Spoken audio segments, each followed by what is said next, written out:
আসসালামু আলাইকুম বন্ধুরা, অনেক দিন পরে ক্যামেরার সামনে আসলাম কিছু কথা আপনাদের সাথে শেয়ার করার জন্য। আসলে মনটা খুব খারাপ। প্রায় 10-15 দিন পর ক্যামেরার সামনে দাঁড়ালাম। ইতিমধ্যে আমার বাসায় একটা দুর্ঘটনা ঘটে গেছে, আপনারা হয়তো অনেকে দেখেছেন, আবার অনেকে হয়তো নাও দেখে থাকতে পারেন। সব বন্ধুরা, আমি ট্রাভেল করি এবং সেই ভিডিওগুলো আপনাদের সাথে শেয়ার করার চেষ্টা করি। কখনো ভিউয়ারদের আকর্ষণ করার জন্য আজগুবি বানোয়াট বা ফেক কোনো কন্টেন্ট আমি কখনো তৈরি করিনি। আমার ইউটিউব চ্যানেল এবং ফেসবুক পেজ ট্রাভেল বাইকার। তো এখানে আমার যারা দর্শক রয়েছেন তাদের উদ্দেশ্যে বলতে যাচ্ছি যে গত শুক্রবার অর্থাৎ 19 অক্টোবর আমি গ্রামের বাড়িতে গিয়েছিলাম সন্ধ্যার পরে। বৃহস্পতিবার ছিল এবং শুক্রবারে মাগরিবের পরে বাসায় আসি এবং এসে দেখি যে আমার বাসা চুরি হয়ে গেছে। আমার বাসার সমস্ত জিনিসপত্র একরকম বলা যায় লুট করার মতো লুট করে নিয়ে গেছে। তো মোটো ব্লগিংটা আমার খুব শখ ছিল আর কি। আমি কোনো ভিউয়ের উদ্দেশ্যে বা কোনো টাকা ইনকামের উদ্দেশ্যে আসলে আমি ব্লগিং ওইভাবে চিন্তা করে করিনি। আর ইউটিউব থেকে যে টাকা পয়সা খুব বেশি ইনকাম করেছি তাও না। একটা পেমেন্ট পেয়েছি গত 3 বছরে, তাও খুব কম, মাত্র $116 মতো। তো বাসায় এসে দেখলাম যে আমার বাসার দরজার তালা ভেঙে, লক ভেঙে ভিতরে ঢুকে সব কিছু তছনছ করে আমার বাসার সমস্ত কিছু নিয়ে গেছে। বাসায় নগদ টাকা পয়সা ছিল, বাচ্চাদের গহনাগাটি ছিল, আমার ওয়াইফের গহনাগাটি ছিল, সেগুলো সব নিয়ে গেছে। পাশাপাশি আমার ভিডিও এডিটিং করার ল্যাপটপ এবং আমার গোপ্রো সেটআপের A to Z সব কিছু নিয়ে গেছে। ইভেন হেলমেট থেকে গোপ্রোর যে মাউন্টটা পর্যন্ত নিয়ে গেছে। ঘরের সব জায়গায় সার্চ করে আমার যে সাউন্ড সিস্টেমটা ছিল, আপনার যে মিডিয়াম মোডটা ছিল গোপ্রোর সাথে, এবং সাউন্ড সিস্টেম যে অ্যাডাপ্টার ছিল এবং একটা বয়া মাইক্রোফোন ছিল, A to Z এভরিথিং সব নিয়ে গেছে। আমার এই সেটআপটার দাম ছিল অলমোস্ট 50,000 টাকার উপরে। আর ল্যাপটপটার দামও প্রায় 40,000 টাকার উপরে। থিঙ্কপ্যাডের ইয়োগা এক্সন মডেলের। তো আমাকে একেবারে বলতে গেলে গানটা নিঃস্ব করে দিয়েছে আর কি। মোটো ব্লগিংটা আমার খুব শখের একটা ব্লগিং ছিল। এটা আসলে আমি শখ করেই করতাম, কিন্তু আমার এমন বড় একটা ক্ষতি হয়েছে যে মোটো ব্লগিংয়ে আর ফিরতে পারবো কি না এটা নিয়ে আমি সন্দিহান। আমি মানসিকভাবে অনেকটা ভেঙে পড়েছি। দেখতে পাচ্ছেন যে আমি চুল কেটে একেবারে অনেকটা মাথা ফাঁকা করে ফেলেছি আর কি। গত 3-4 দিনে আমি ঘুমোতে পারিনি, কোনো কিছুই স্বাভাবিকভাবে মেনে নিতে পারতেছি না। আর আমার বিশ্বাস যে এই কাজটা করেছে সে আমার পেজে বা চ্যানেলের সাথে কোনো না কোনোভাবে সংযুক্ত আছে। কারণ আমি কোথায় যাই না যাই কী করি আমি কিন্তু মোটামুটিভাবে আমার ফেসবুক পেজে, ট্রাভেল বাইকার পেজে আপডেট দেওয়ার চেষ্টা করি।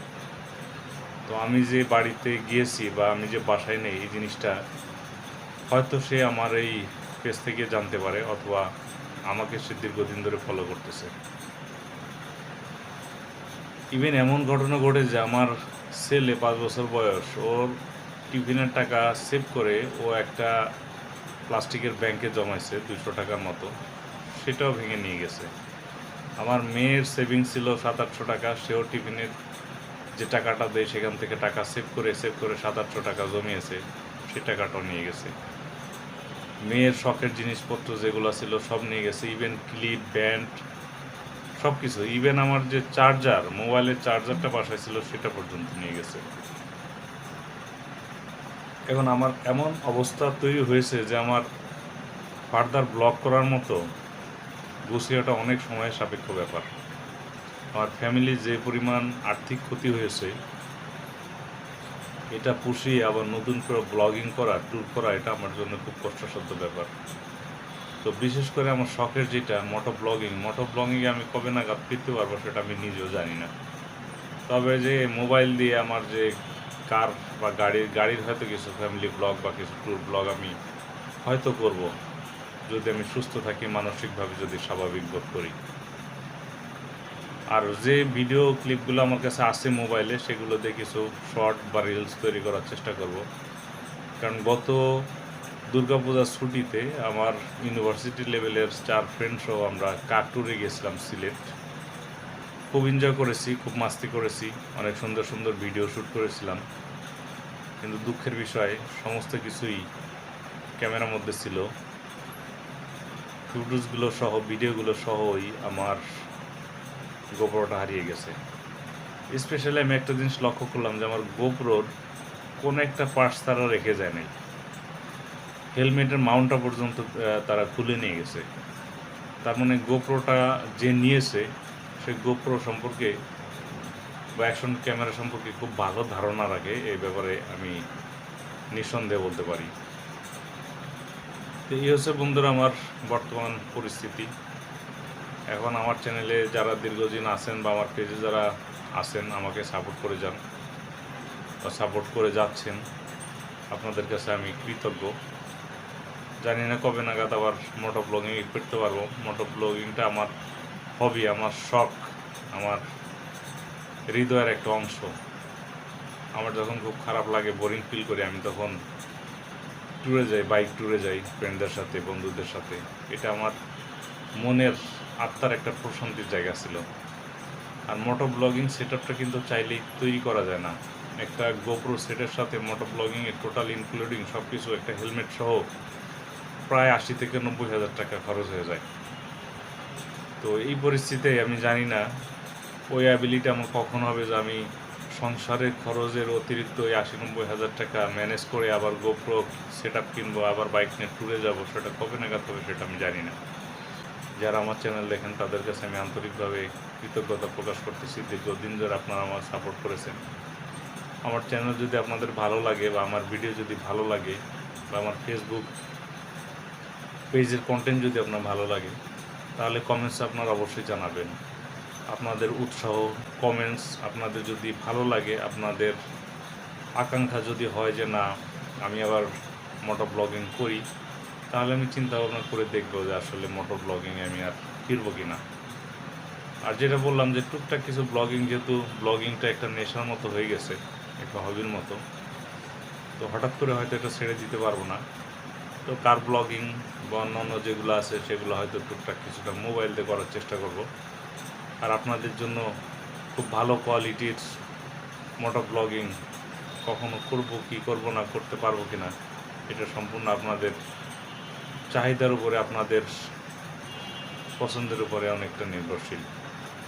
তো এই হচ্ছে বন্ধুরা আমার আপডেট, আপনাদের সাথে শেয়ার করলাম। যেহেতু আপনারা আমার ভালো মন্দ, সুখ দুঃখ সব ব্যাপারেই, কোথায় যাই না যাই সব কিছুই শেয়ার করি। তো আমার বর্তমান পরিস্থিতি আপনাদেরকে শেয়ার করলাম। আর এই সংক্রান্ত কিছু ভিডিও, যে চুরি হওয়ার পরে বাসার কী অবস্থা হয়েছিল, কিছু ফুটেজ আমি রেখেছি।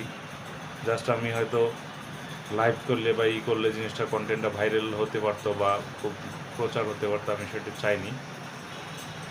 আমি কিছু শর্ট ক্লিপ রেখেছি আপনাদের দেখানোর জন্য, যে জাস্ট যে কী অবস্থা করেছে। আর আপনারা যারা দেখছেন, আপনাদের কাছে অনুরোধ করব, আপনারা কখনোই কাউকে বিশ্বাস করবেন না। আর বর্তমান পরিস্থিতিতে সাবধানে থাকার চেষ্টা করবেন। কারণ এই 5ই আগস্টের পরে আমার লাইফে বেশ কিছু দুর্ঘটনা ঘটে যাচ্ছে আর কি। সময়টা হয়তো বা খুব খারাপ যাচ্ছে আমার ব্যক্তিগতভাবে। এই কিছুদিন আগেই আমি ছিনতাইকারীর কবলে পড়ি, সেখান থেকে একরকম আল্লাহ তাআলা রক্ষা করেছেন। তো 1-1.5 মাস না যেতে আবার এইভাবে কুকুর চুরির মতো অবস্থা হলো।